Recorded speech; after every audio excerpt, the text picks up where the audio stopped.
อ่ะทักทายสบายดีเลยสวัสดีทุกคนวันนี้บาแก้วขึ้นมาภูคือก็นะ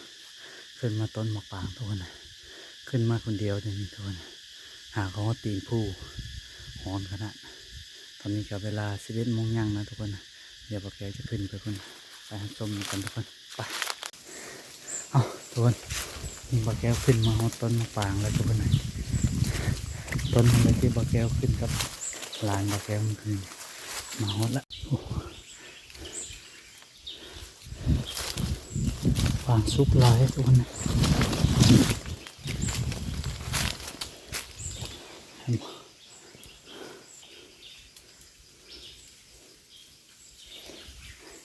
กระแตมากินลายทุกคนนะ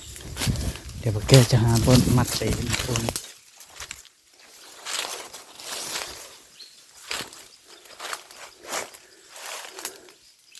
หาบนมัดเปทุกคนนะ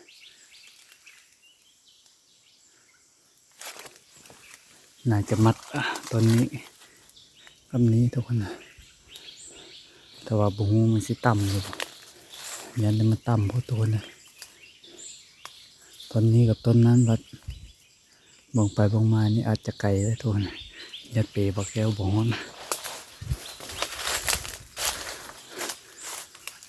ถ้าเปบักแก้วฮ้อนนี่ต้นนี่เหมาะเลยทุกคนดูนแนมเห็นมาเลยนี่ทางนั้นเดี๋ยวบักแก้วจะแปลงมาก่อนทุกคนบางทีเปฮ้อนเดี๋ยวบักแก้วจะดึงเปลองเบิ่งก่อนทุกคนมา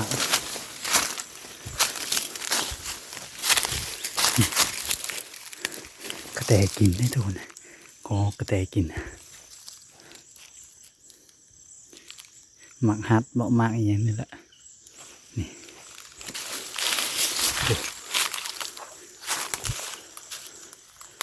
ก็ฮอกมากินนะทุกคนผลใหญ่ขนาดนี่เห็นไหมนี่นะ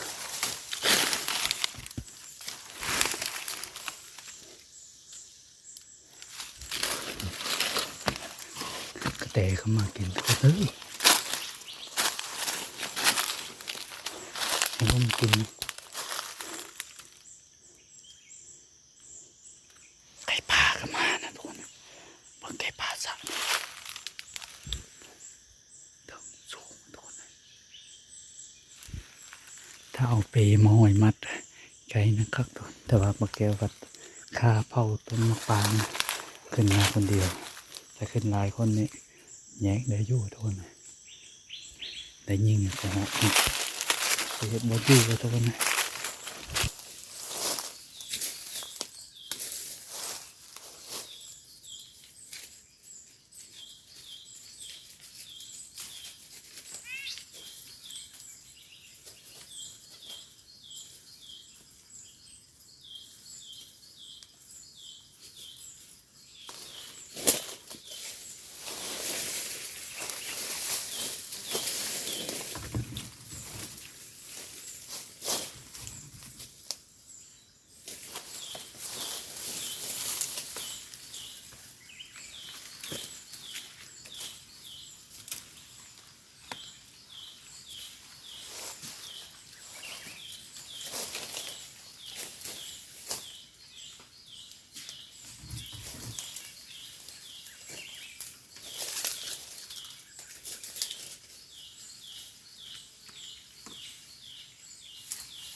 สำเร็จตัวโอ้เดี๋ยวแกจะทางขึ้นนี่นะเพื่อให้แนมเห็นนะทุกคนทุกคนตัวนี้บอกแก้วขึ้นมาฮอดเทิงนะทุกคนนะนี่เทิงต้นไม้นะมาฮอดเทิงเลยจักมาต้นมะพร้าวเมื่อวานนี่บอกแก้วอยู่พุ่นมันมากินเท่านี้วันนี้บอกแก้วสิย้ายอยู่พี่โอ้สิแนมเห็นแล้วบอกทุกคนมันบังนะทุกคนเด้งแล้ว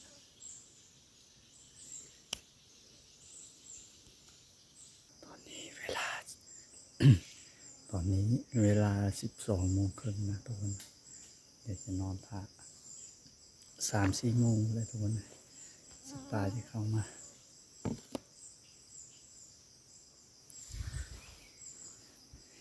อากาศร้อนทุกคนแมงตองละลายออนไลน์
กระแทกทุกคน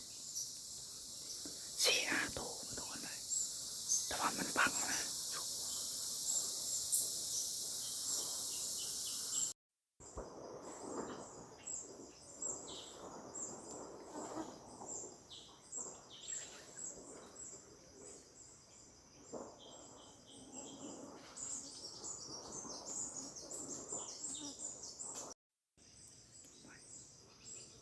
กินแต่เสียงทุกคน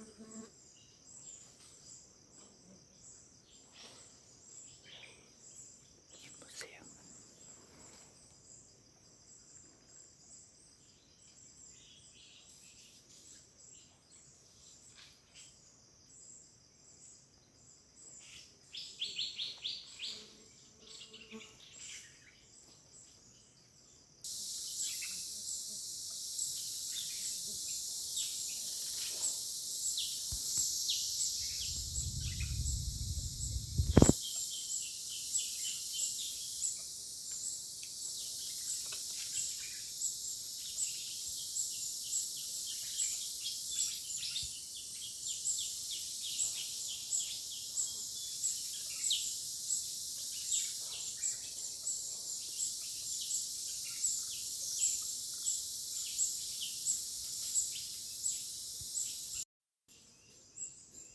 เรียบร้อยทุกคน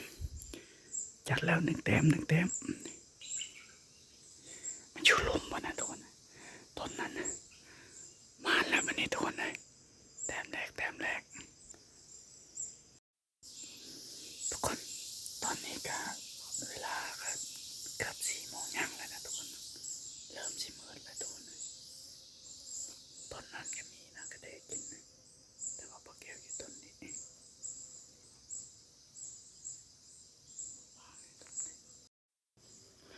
ทุกคนตะเวนเริ่มต่ำแล้วปุ๊ตะเวนไกลสิตกแล้วเราแก้วยิงนกนะตกงูสิได้แล้วปุ๊นกเขากินมากนะทุกคนนะ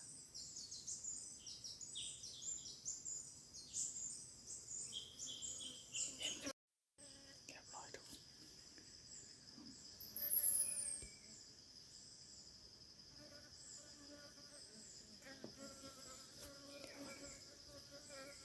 ขนาดเก็บแดงนะ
สิได้ลงแล้ว